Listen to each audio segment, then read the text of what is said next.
সকলোকে স্বাগতম। আজি মই জিকাৰ ৰেচিপি এটা বনাম। জিকাৰ ৰেচিপিটো বনাবৰ কাৰণে মই দুটা জিকা লৈছোঁ আৰু এটা ডাঙৰ সাইজৰ পিঁয়াজ লৈছোঁ আৰু দুটা এগ লৈছোঁ আৰু দুটা জলকীয়া লৈছোঁ। মই জিকাখিনি ভালদৰে বাকলিখিনি গুচাই সৰু সৰুকৈ কুটি ল'ম। জিকাখিনি মই এনেকৈ কাটি ল'লোঁ, চাৰিফাল কৰি এনেকৈ সৰু সৰুকৈ কাটি লৈছোঁ আৰু জলকীয়াকেইটা ইয়াতে ফালি দিছোঁ আৰু পিঁয়াজখিনি এনেকৈ কাটি লৈছোঁ পাতল পাতলকৈ। মই পেন এখন পাতি লৈছোঁ। এতিয়া মই ইয়াত তেল দিম। তেলখিনি মই গৰম হ'বলৈ দিম। তেলখিনি গৰম হৈ গ'ল। এতিয়া মই কাটি থোৱা পিঁয়াজখিনি দি দিম। পিঁয়াজখিনি মই ভালদৰে ভাজি ল'ম ৰঙচুৱাকৈ। আৰু মই পিঁয়াজখিনি সিজিবৰ কাৰণে অলপমান নিমখ দিম।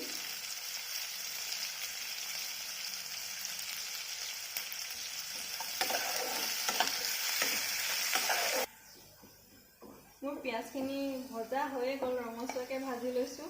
এতিয়া মই ইয়াত এড কৰিম মই লোৱা কণীকেইটা।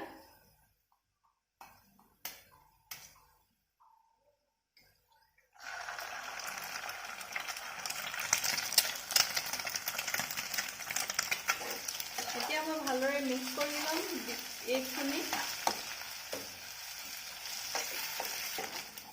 এগখিনি হৈ গ'ল ভজা। এতিয়া মই ইয়াত এড কৰিম কাটি থোৱা জিকাখিনি।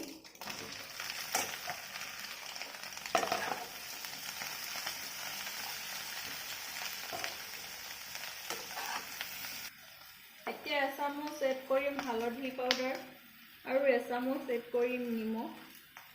এইখিনি মই ভালদৰে মিক্স কৰি ল'ম। মিক্স কৰাৰ পিছত 2 মিনিটমানৰ কাৰণে মই ঢাকি ৰাখিম।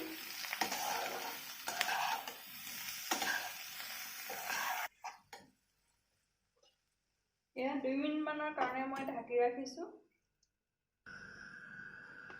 মাজে মাজে মই জিকাখিনি চেক কৰি থাকিম যাতে তলত লাগি নধৰে। চব মোৰ জিকাখিনিয়ে পানী এৰিবলৈ আৰম্ভ কৰিছে, সেই গতিকে মই আৰু ঢাকনখন দি নিসিজাওঁ। এতিয়া মই খোলাকৈয়ে বনাম আৰু জিকাখিনি বনাওঁতে সদায় মিডিয়াম ষ্টিমত বনাব, নহ'লে জিকাখিনি কেঁচা হৈ থাকিব আৰু অলপ জ্বলিও যাব। সেইকাৰণে মই মিডিয়াম ষ্টিমত বনাইছোঁ যাতে জিকাখিনি ভালদৰে সিজি যায়। জিকাখিনি মই যেতিয়ালৈকে পানীখিনি শুকাই নাযায় তেতিয়ালৈকে মই ঢাকনখন খুলিয়ে বনাই থাকিম। মোৰ জিকা ভাজিখন ৰেডি হৈ গ'ল। চাওক, পানীও শুকাই গ'ল। আজিৰ এই জিকা আৰু এগৰ ভাজিৰ ৰেচিপিটো যদি ভাল পালে তেনেহ'লে প্লিজ ছাবস্ক্ৰাইব কৰি দিব, বেল আইকনটো প্ৰেছ কৰি দিব আৰু লাইক কৰিবলৈ নাপাহৰিব। ধন্যবাদ।